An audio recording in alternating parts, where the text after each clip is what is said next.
Here it is, Stuart. This is the option B. Is there enough left for me? That's what I'm worried about. Where's your one? That's yours there. You miserable. Go on, dip it in there. Thanks, Robbie. So this is the winner. This is it. This is it. This is the 1987. It's the one that had brambles in massive profusion, and of all the whiskey tastings we've done at Glengoyne, not once has anybody mentioned the word brambles. No, first time. Yeah. So I think it was the brambles that did it for us, wasn't it? The brambles won. Brambles won. But there's very much there.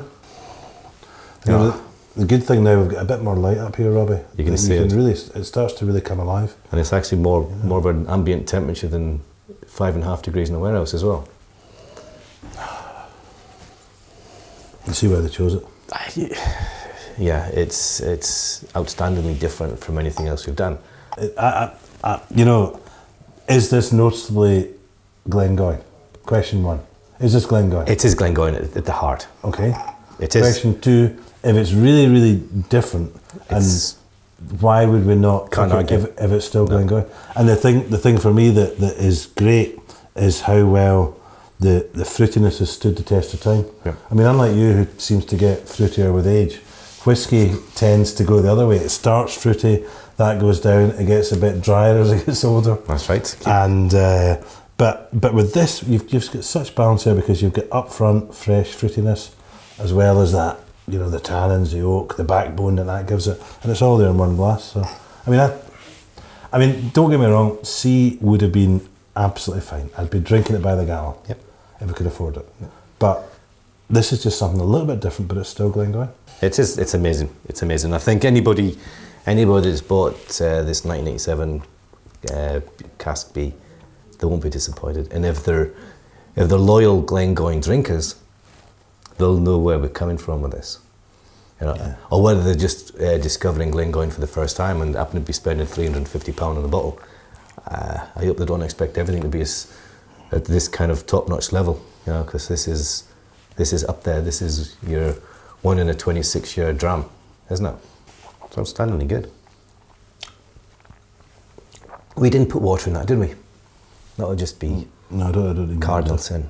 I don't think we did. We did it with there, but we didn't do that. Look, if you add those together, that is what exists outside the cask, and our marketing guy has told us that we need as many bottles as possible. We're not allowed to go back into that cask, and I am not ruining this by splashing water all over it. It's not going to happen. No. This is like the Wicked Witch of the West of the whiskey world. You put water in it, it just all dissolves.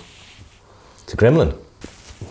We're wicked. We're good. We know our films.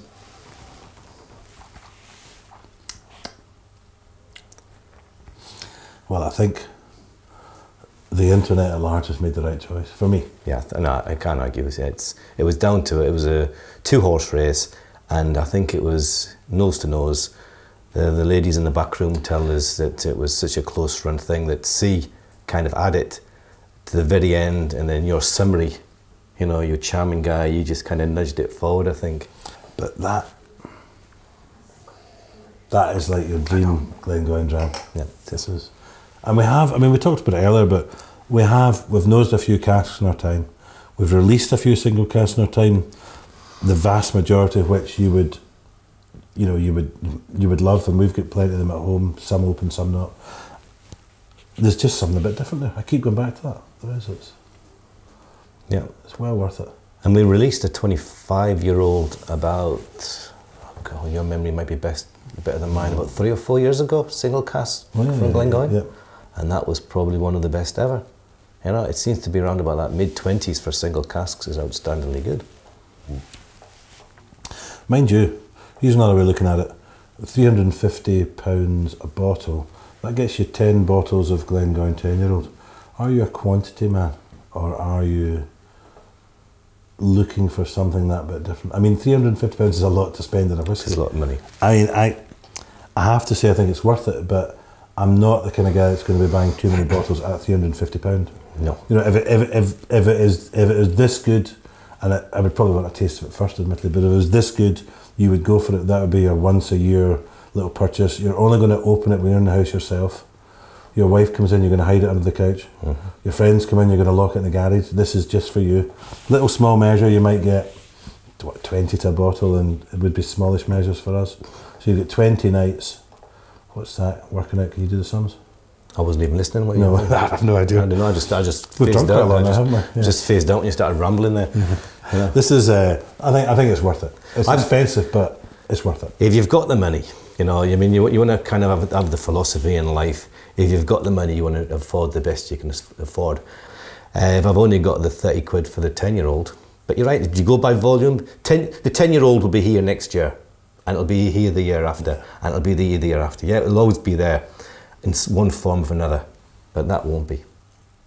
You know, so to let something like that slip by for the sake of, you know, what is a lot of money, but that's a lot of whiskey. Now, how long would this bottle, once opened, last in the Hughes house? Now, bearing in mind that you're going to have plenty of whiskey in the house, are you going to be able to have one a week and it's going to last the best part of a year or half a year, or is it going to be gone in like a month, a week? I don't know. It won't go anywhere near as quick as a month. You're going to just sit this. I'll probably enjoy a whiskey with this intensity of flavour and this particular style. I think once the clocks go forward in March, I think it's not probably a dram for me during the warmer climes. I think, to me, this is a whiskey for when it's the kind of night we've had tonight, where the rain's hitting the warehouse roof and it's 5.5 degrees. That is the kind of whiskey. Summer, I think then I'd go for the 10-year-old. But no, you're right, it's a winter dram. It's a winter dram. It's a cold night, cheer you up. You've had a rubbish day at work, you've had a terrible week. You're still sitting there, yeah. and this is a dram. One of the things that intrigued me as I was dipping the dog into the cask there, you know, it's the change in levels between A, B, and C. Yeah. You know, so I mean, the first one was surprisingly high. You know, after 25 years, you know, it's probably evaporated perhaps where you would expect a 14, 15-year-old whiskey to go. Then your B, which had more alcohol, which more alcohol, you know, you'd expect it to have evaporated even, you know, almost gone, but it was stronger alcohol and even lower levels. So you'd have expected that to be lower alcohol at that stage, but it still kept its alcohol for some reason. And then C was back to level A. It was almost a similar strength, you know. So we have these two, which are very similar, and B, which was selected, which was kind of down here. You know, so the question is, you know, why is that? Because it's obviously never leaked. You know, never leaked. One thing I could answer in that is the bung, because A and C had a solid poplar bung, right? So they had the solid poplar bung, whereas B, it had the old cork. It had the old cork bung. No. So whether somebody, even though C was the older one, and maybe it started its life with a cork, and then somebody maybe took a sample back in 1995, and by then we weren't using cork bungs and replaced with a poplar one. Cork, it allows the cask to breathe, you know, so you will get more breathing, more evaporation coming out. But I think it's actually done that cask big favours as well, you know. Yeah, because I mean, more space in there means more oxidisation. That's because right. There's a bigger head space and that's right. More contact with the sides overall and all that kind of, yeah. But nobody uses cork bungs anymore. And so if Mike Younger, our finance director, is listening to this, from now on we will use poplar bungs. Because we'll get more whiskey. We'll get more whiskey. Get more whiskey of it. But then again, we have a whiskey with a very, very interesting, different and fantastic flavour. So maybe cork bungs is the way forward? Just can't get them for the love of the money. That's a problem. That is a problem. That's the Portuguese. Actually, Robbie, there's a good point. What's that? Could it be... There's an echo in here, isn't it?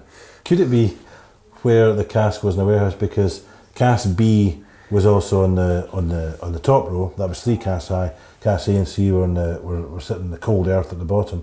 There's a difference in temperature there. I mean, I know we're not in Barbados, but you're still higher up. There's going to be a little bit more temperature. We'd expect a wee bit more evaporation from the top, but probably not enough to explain that. No. A couple hundred bottles difference in the cask. No, it would be minuscule. To get that kind of variance, you would have to be in a warehouse with racking.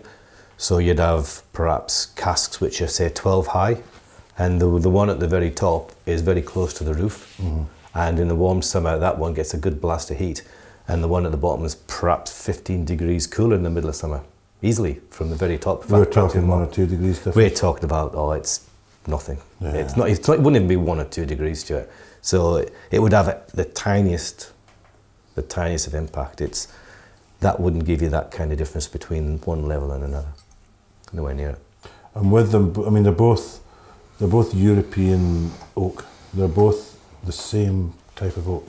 So they should, in theory, be the same amount of pores in the wood, the same chance to. That shouldn't explain it in any way, should it? Different. There have been different trees, you know, but the fundamental nature, you know, the chemical compound, the breakdown of those casks should be very close. Because you like to think they came from the same part of Spain. You know, there was probably cut within a year of each other. So they spent at least 120 years standing in the same forest, getting the same sunlight and the same rain and everything, just so we cut this one down a year earlier, because it was probably planted a year earlier, you know. So there was a time during the mid-80s, probably around about 85 up until 88, 89, and this is exactly the same period that all these three casks were from.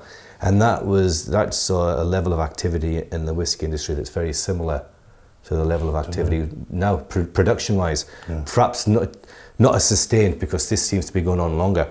And you know, there's more sudden jump up. This is probably a different level completely from that stage. But that was huge, because I remember working at a distillery at the time. We were flat out 7 days operations, and back then there was a real struggle to find the quality of casks. I mean, it was struggle. Some sites were filling, you know, for the want of a better word, you know, pretty poor wood.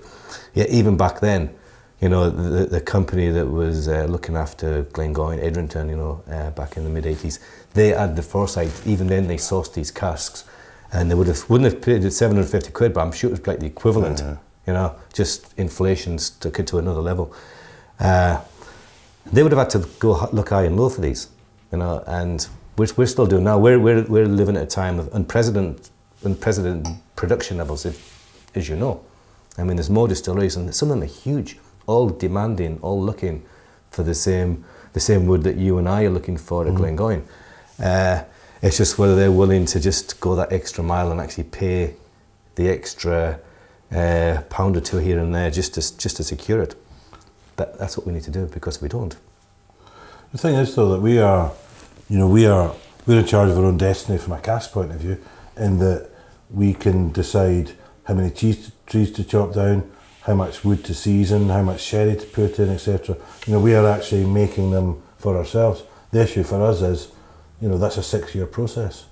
So we can make as many casks as we want, effectively, through our Spanish connections.